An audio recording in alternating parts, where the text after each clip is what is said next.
બોટાદના ઉગામેડી ગામે ખાતરમાંથી માટી નીકળ્યાનો ખેડૂતનો આરોપ છે।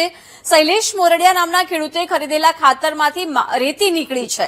50 કિલોની ખાતરની બેગોમાંથી 20 કિલો જેટલી રેતી નીકળ્યાનો આરોપ છે। ખેડૂતે 50 કિલોની 25 જેટલી બેગની ખરીદી કરી હતી। ખેડૂતોએ ડીપમાં ખાતર નાખવા માટે પાણીમાં પલાળતા રેતી નીકળી। ખેડૂતે એગ્રોના સંચાલકને જાણ કરતા તપાસ કરવામાં આવી હતી અને સ્થળ તપાસમાં ખાતરમાંથી રેતી જેવું તત્વ મળી આવ્યું છે। એગ્રોના સંચાલકે સમગ્ર મામલે કંપનીને પણ જાણ કરી છે। જગતના તાતને લૂંટતા આવા તત્વો સામે તાત્કાલિક કાર્યવાહી કરવામાં આવે તેવી માંગ ઉઠી છે। સ્થળ તપાસમાં ખાતરમાંથી રેતી જેવું તત્વ મળી આવ્યું છે ત્યારે એગ્રોના સંચાલકે સમગ્ર મામલે હવે કંપનીને પણ આ મામલે જાણ કરી છે। ત્યારે જગતના તાતને લૂંટતા આવા તત્વો સામે તાત્કાલિક કાર્યવાહી કરવામાં આવે તેવી માંગ ઉઠી છે। બોટાદના ઉગામેડી ગામે ખાતરમાંથી ખેડૂતનો આરોપ છે કે રેતી નીકળી છે ત્યારે શૈલેષ મોરડિયા નામના ખેડૂતે ખરીદેલા ખાતરમાંથી રેતી નીકળી છે। 50 કિલોની ખાતરની બેગમાંથી 20 કિલો જેટલી તો રેતી જ નીકળી હોવાનું સામે આવ્યું છે।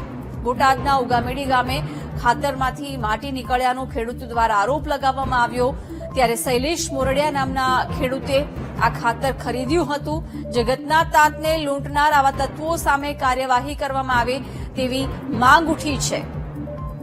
ઉગામેડી ગામે ખાતરની બેગમાંથી રેતી નીકળ્યાનો આરોપ છે જેમાં ખેડૂતે 50 કિલોની 25 જેટલી બેગ ખાતર ખરીદ્યું હતું। ખેડૂતે ડ્રીપમાં ખાતર નાખવા માટે પાણીમાં પલાળતા તેમાંથી રેતી નીકળી હતી। ખેડૂતે આ મામલે એગ્રોના સંચાલકને જાણ કરાતા સ્થળ તપાસ કરવામાં આવી। સ્થળ તપાસમાં પણ રેતી જેવું તત્વ મળી આવ્યું છે જેને લઈને હવે કંપનીને આ મામલે જાણ કરવામાં આવી છે। ત્યારે ખેડૂતોને આવા લૂંટનાર આવા તત્વો સામે કાર્યવાહી થાય તેવી માંગ ઉઠી છે। ઉગામેડી ગામની આ ઘટના છે જ્યાં ખાતરની બેગમાંથી રેતી નીકળી છે। ખેડૂતે આક્ષેપ લગાવ્યા છે। ખેડૂતને જાણ કરતા સ્થળ તપાસ કરવામાં આવી છે જેમાંથી પણ રેતી જેવું તત્વ મળ્યાનું સામે આવતા હવે આ બાબતે કંપનીને જાણ કરવામાં આવી છે। સ્થળ તપાસમાં પણ ખાતરમાંથી રેતી જેવું તત્વ મળી આવ્યું છે। એગ્રોના સંચાલકે ખાતર કંપનીને આ મામલે હવે જાણ કરી છે ત્યારે જગતના તાતને લૂંટનાર આવા તત્વો સામે કાર્યવાહી કરવામાં આવે તેવી માંગ ઉઠી છે। ઉગામેડી ગામે ખાતરની બેગમાંથી રેતી નીકળ્યાનો આરોપ છે। ખેડૂતે જાણ કરતા સ્થળ તપાસ કરવામાં આવી। સ્થળ તપાસમાં પણ રેતી જેવું તત્વ મળી આવ્યું છે અને હવે આ મામલે ખાતર કંપનીને જાણ કરાઈ છે ત્યારે આ મામલે કાર્યવાહી કરવામાં આવે તેવી માંગ ઉઠી છે। જગતના તાતને લૂંટતા આવા લોકો સામે કાર્યવાહીની માંગ ઉઠી છે જેમાં ખાતરમાંથી મોટા પ્રમાણમાં રેતી મળી આવી છે। સ્થળ તપાસ કરવામાં આવી હતી જેમાં પણ રેતી જેવું તત્વ મળી આવ્યું છે ત્યારે હવે આ બાબતની જાણ ખાતર કંપનીને કરવામાં આવી છે અને ખેડૂતોને લૂંટતા આવા લોકો સામે કાર્યવાહી કરવામાં આવે તેવી માંગ ઉઠી છે। સ્થળ તપાસમાં ખાતરમાંથી રેતી જેવું તત્વ મળી આવ્યું છે। એગ્રોના સંચાલકે આ બાબતની જાણ ખાતર કંપનીને કરી છે। ખાતર કંપની સામે હવે કાર્યવાહી થાય તેવી માંગ ઉઠી રહી છે। જગતના તાતને લૂંટતા આવા લોકો સામે કાર્યવાહી કરવામાં આવે તેવી માંગ ઉઠી છે। ઉગામેડી ગામની આ ઘટના છે જ્યાં ખાતરની બેગમાંથી રેતી મળી આવી। ખેડૂતે જાણ કરતા સ્થળ તપાસ કરવામાં આવી હતી। એગ્રોના સંચાલક ત્યાં પહોંચ્યા હતા અને સ્થળ તપાસ કરી હતી। સ્થળ તપાસમાં પણ ખાતરમાંથી રેતી જેવું તત્વ મળી આવ્યું છે અને હવે આ મામલે ખાતર કંપનીને જાણ કરાઈ છે। હું ખાતર લાવ્યો પછી 25 થેલી હું લાવ્યો તો ખાતર એમાંથી મારી આગળ 2 થેલી વધી। ક્યાંથી ખાતર લાવ્યો? આ સરદાર યાગરો છે બોટાદ વાળાનું ઉમૈયા વાળાનું પાર્ટનર।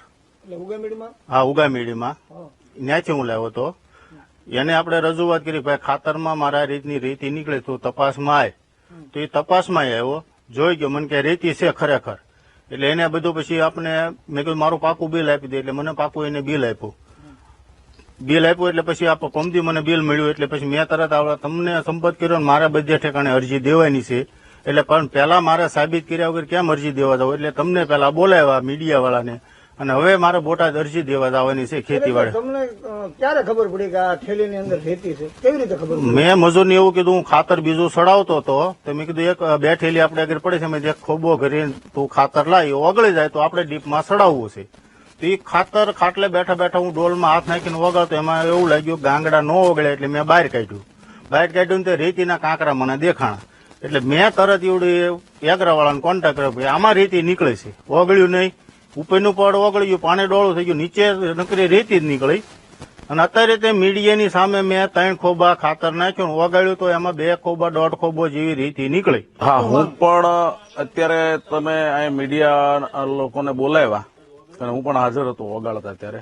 ખરેખર એમાં રેતી છે અને આ જ રીતે રેતી ઘણી વખત આવું બનતું હોય છે. દવા પણ આ ટાઈપનું ઘણી વખત સાંભળવા મળે છે મીડિયાના માધ્યમથી કે ડુપ્લિકેટ દવા પકડાની, ડુપ્લિકેટ ખાતર પકડાનું.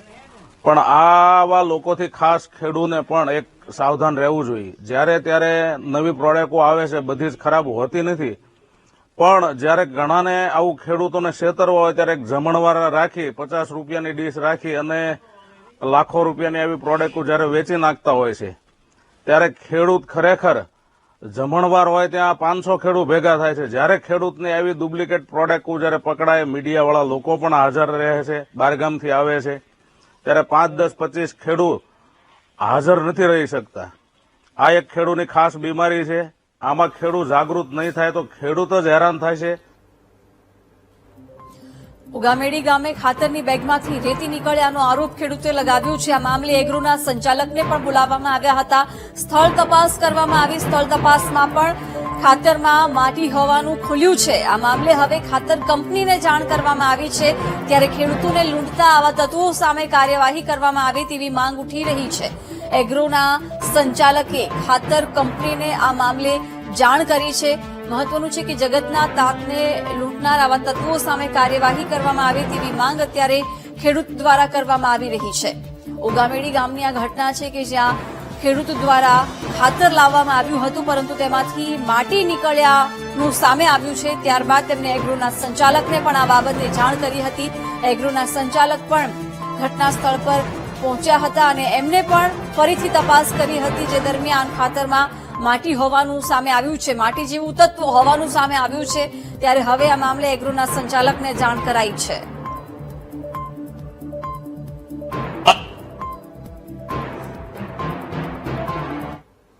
ખેડૂતની ફરિયાદ આવી હતી કે રેતી જેવું છે. એટલે તમે સ્થળ ઉપર ગયા હતા એ આ જોયું હતું આપણે. શું છે ખરેખર સ્થિતિમાં શું લાગ્યું તમને? હા, એ રેતી જેવું છે. તો એની માટે કાંઈ તમે ઉપર તમારી કંપનીમાં કે એને કંપનીમાં આપણે જાણ એમને હરૂભરૂ કંપનીના અધિકારી હારે વાત કરાવી ના, આપણે સેમ્પલ લીધું હતું, એ મોકલાયું. બરોબર. તો એમાં કાંઈ કાર્યવાહી કરવામાં આવશે કે એવું કંઈ થઈ શકે? ખેડૂતને કાંઈ એનો વળતર મળે કે એવું કાંઈ થઈ શકે? હવે એ કંપનીમાં રિપોર્ટ આવે પછી સાહેબ આવે, તમે જે આગળ પ્રોસેસ કરો પછી એ ખેતીવાડી સાહેબના અધિકારીનું સેમ્પલ લઈને ક્વોલિટી ઇન્સ્પેક્ટર સાહેબ આવે, એ ચેક કરે પછી ખ્યાલ આવે ને આપણે. હવે તો અશોકભાઈ, એક વાત તો બાકી ને કે ખાતરમાંથી રેતી નીકળી છે. રેતી જેવું છે, હું રેતી ન કહી શકું. તમને રેતી શું જેવું, લાગ્યું? તમને શું રેતી જેવું છે. લાગ્યું? અમારી રૂબરૂ એને અત્યારે પલાળ્યું ખાતરને અને 3-4 વાર જોયું, હમ. ત્યારબાદ ખરેખર એમાં રેતી જ છે એવું અમને લાગ્યું. હા, તમને લાગ્યું, ખેડૂને લાગે છે, પણ કંપનીના સાહેબ એવું કહે છે રેતી નથી.